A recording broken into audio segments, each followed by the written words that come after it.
God be for us, who can be against us? SPEAKROC, that's the team that I'm with.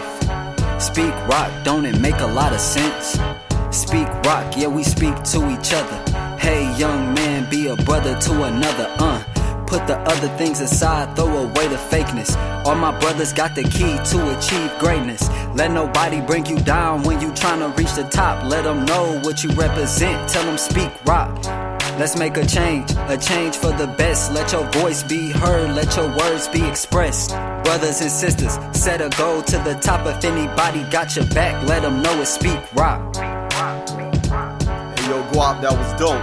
Hey, just gotta keep telling them what it is out here, you know what I mean? Yeah, you already know, man. Hey, we doing this one for the D. What up, though? What up, though?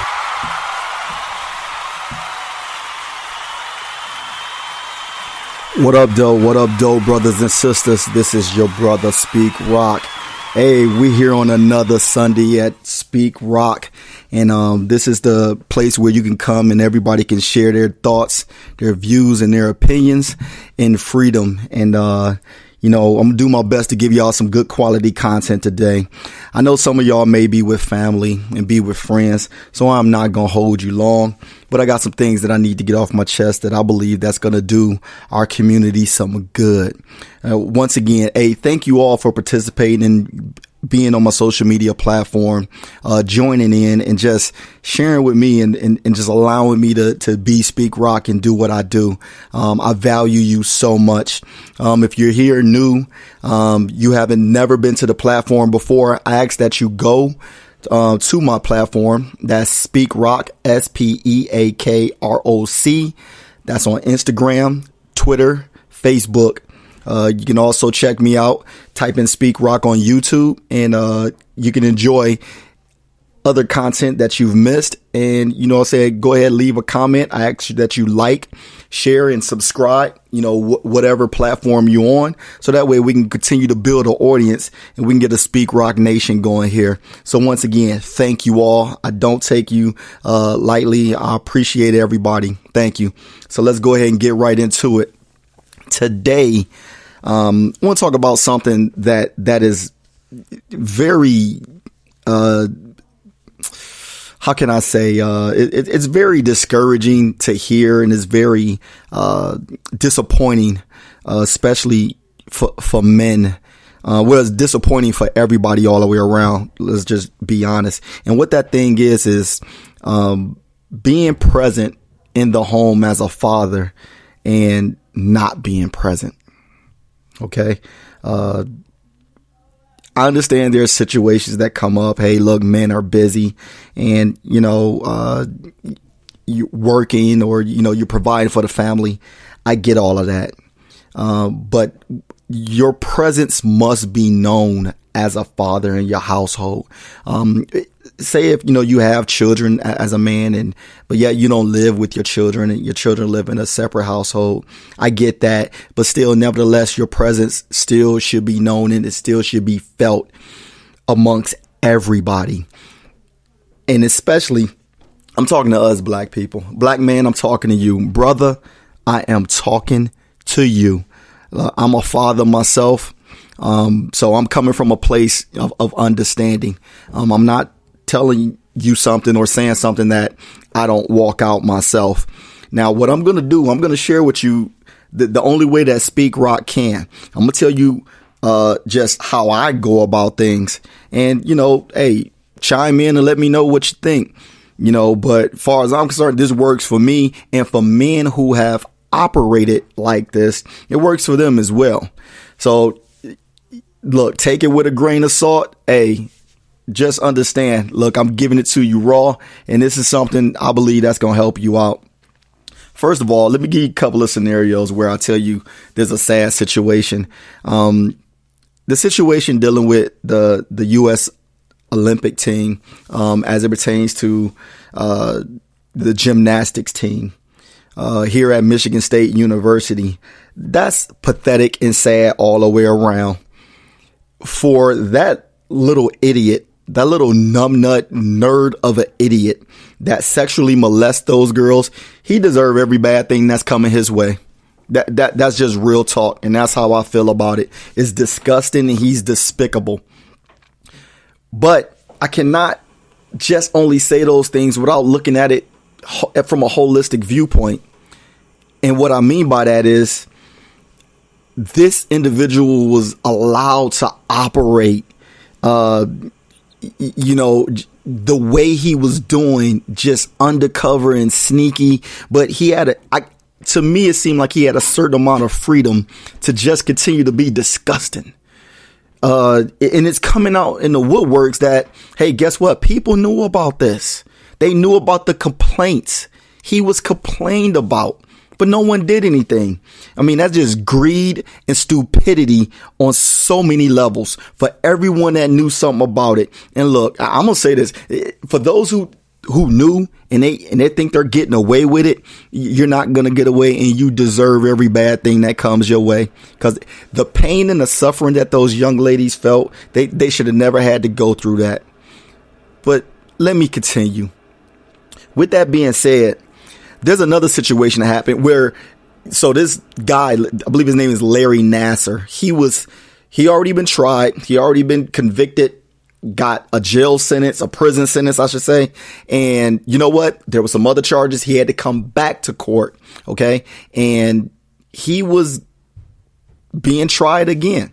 Now, this time in the courtroom, he has to face his accusers and, what have you. So this time a father, had to say something. He was, Caucasian gentleman. He was feeling it that day, or he wasn't feeling it. Let me put it that way. He was so upset. He was making a statement in the courtroom. Then all of a sudden he launched, like tried to get towards Larry Nassar to put his paws on this guy. And I mean, look, if he would have got to him, he would have choked dude out or worse.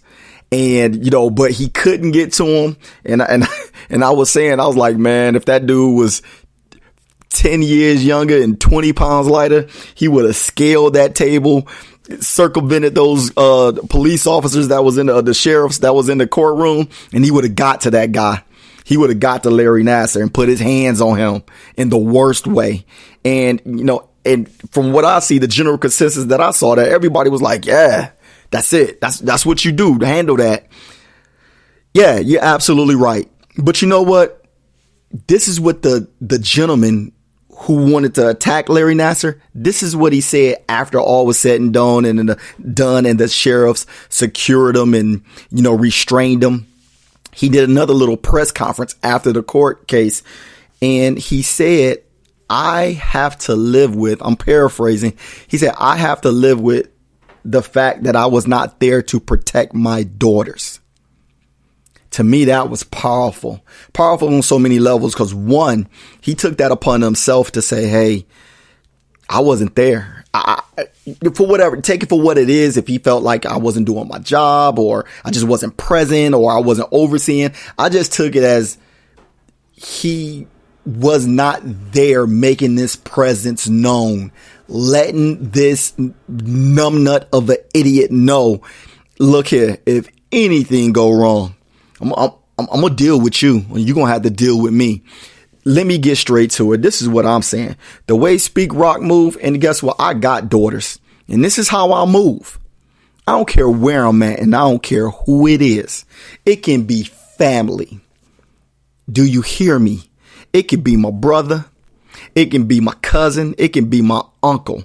If my baby girls or my child, period, male or female, if they're around somebody, my children know if there's anything that goes down that's uncomfortable, first of all, you come talk to me and we're going to discuss this. I don't care if you're at school.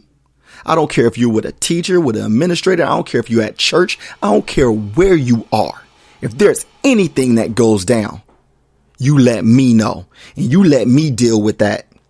You let me handle that situation. Don't you worry about being scared. See, this is the kind of conversation you got to have with your children.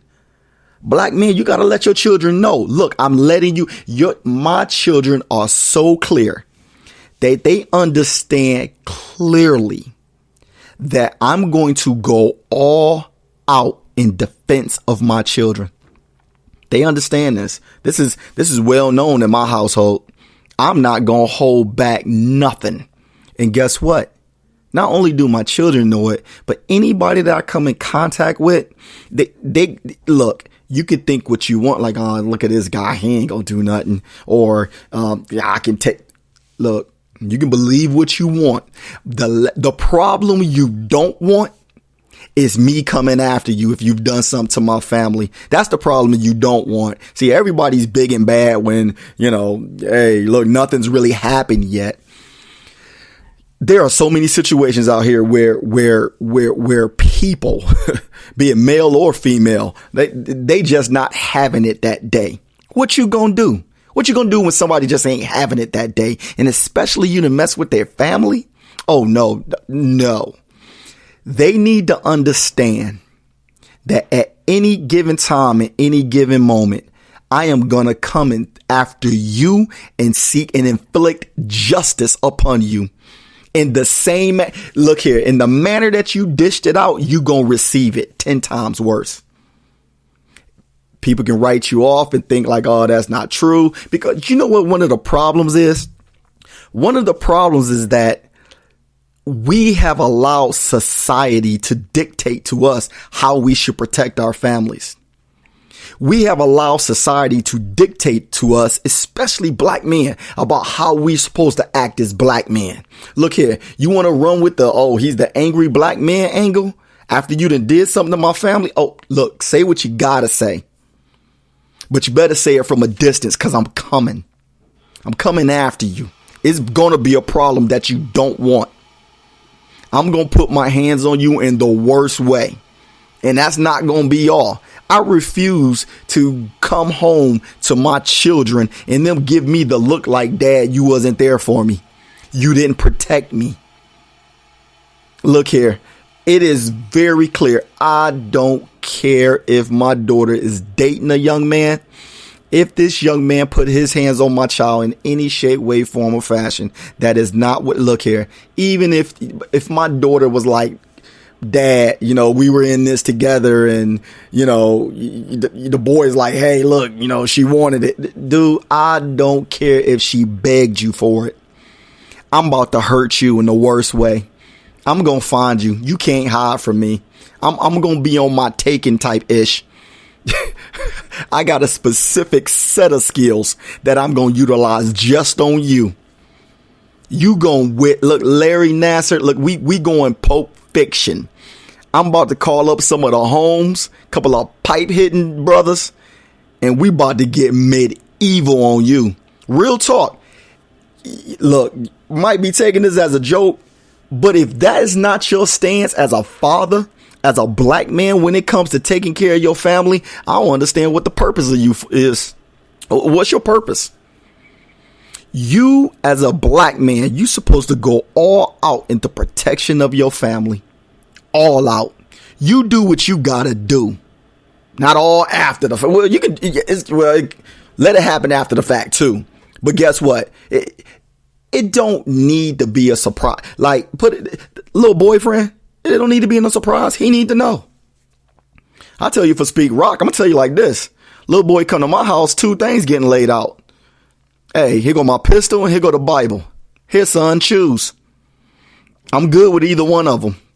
If you want the word or you want this heat, either one I can give to you. I'm very proficient. See, so this should not be a secret. If there's a boy going out with your daughter thinking like he about to, like it's about to go down, and he don't have nothing to consider, no wonder these things are happening to our children. Because the black man, you're not in position handling your business. This is not a secret. You don't let society dictate to you. If you scared, say you scared. If you a punk, say you a punk. If you worried about getting arrested and you worried about the police coming, something wrong with you. Black man, take a stand. Stand up and handle your business. Everybody need to know. Because for the black, look, this Larry Nassar thing, come on now. All those girls, all those years, that's ridiculous. Oh, I'll put hands on that dude. I got him. Real talk. I'm not even joking. I would have got that, bro. He would have got it. He would have got it in the worst way. And I deal with whatever I deal with later. And all my spiritual Christian or religious folk out there like, that's not right. Look, I answer to God. That'll be something me and God got to deal with. But I'm not going to ever look my daughter in the face and they look at me like, you didn't save me. You didn't protect me. I deal with the fallout later. Me and God will have a sit down and talk about that. That's between me and him. That's all I got to say. Hey, I appreciate y'all. I love you.